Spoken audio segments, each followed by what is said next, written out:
Dans cette vidéo, nous allons découvrir ensemble comment utiliser Book Creator. Book Creator est une application que vous pouvez installer sur vos tablettes, mais que vous pouvez également gérer à partir du navigateur Chrome.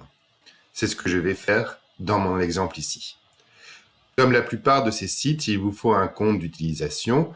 Dans mon cas, j'en ai déjà un. Je vais donc m'identifier pour accéder à mon application. Vous le voyez ici, je n'ai encore aucun livre dans ma bibliothèque. C'est bien ce qui va m'importer, c'est de créer ici un nouveau livre. Tout d'abord, je vais pouvoir choisir la forme du livre, portrait, carré, paysage, avec déjà des zones. Je vais partir d'une page blanche et prendre le modèle paysage. L'architecture de Book Creator est très simple. Vous avez la possibilité de revenir à votre bibliothèque, de voyager à travers les pages et d'ajouter différents éléments avec les boutons que vous avez en haut à droite. Si je clique sur le plus, j'ai la possibilité d'ajouter des médias, de la caméra, d'écrire à la main levée, du texte ou d'enregistrer. Je peux également insérer différentes formes dedans. Je vais par exemple ici commencer avec mon texte.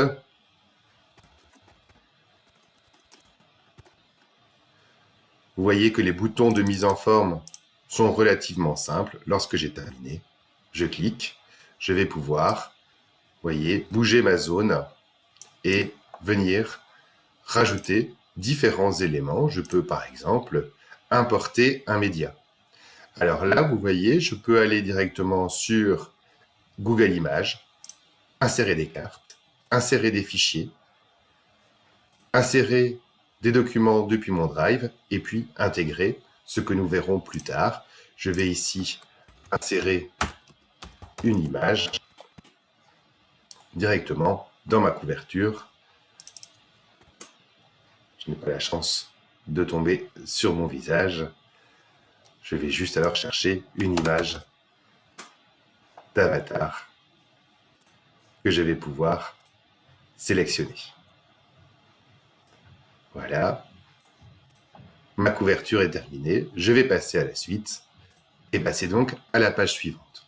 Nous allons voir ici comment intégrer par exemple un exercice de Learning Apps. Je vais donc cliquer sur Importer et vous avez donc ici le bouton Intégrer. Vous voyez que nous avons ici la possibilité de mettre du code, le code, ce qu'on appelle le code iframe, code que vous retrouvez par exemple sur Learning Apps dans le bas d'un exercice. Je vais donc copier ce code et venir le coller directement. Je confirme le lien. On retrouve bien l'exercice de Learning Apps. Je peux en modifier le titre si je le souhaite et je peux l'ajouter directement dans mon livre. Je peux, si je le souhaite également, ici, intégrer.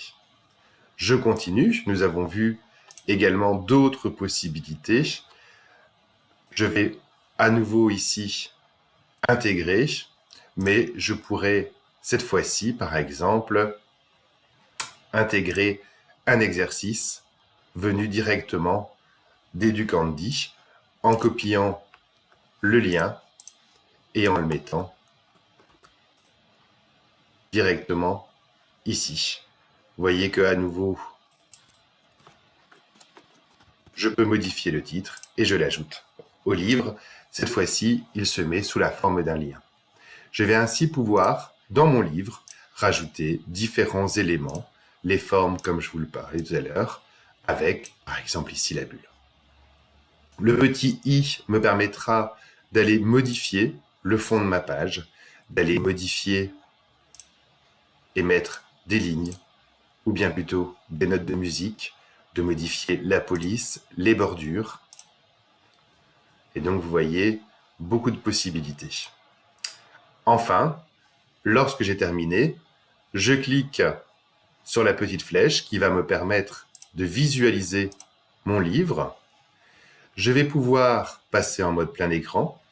Je vais pouvoir le partager et je vais pouvoir en modifier les paramètres, comme vous le voyez, modifier différentes choses ici. Pour le partage, je vais pouvoir le publier en ligne, le télécharger au format e-book, pour pouvoir directement le retrouver au format EPUB ou bien également l'imprimer. Dans mon cas ici, ça va me générer un fichier PDF que je pourrai imprimer ou enregistrer.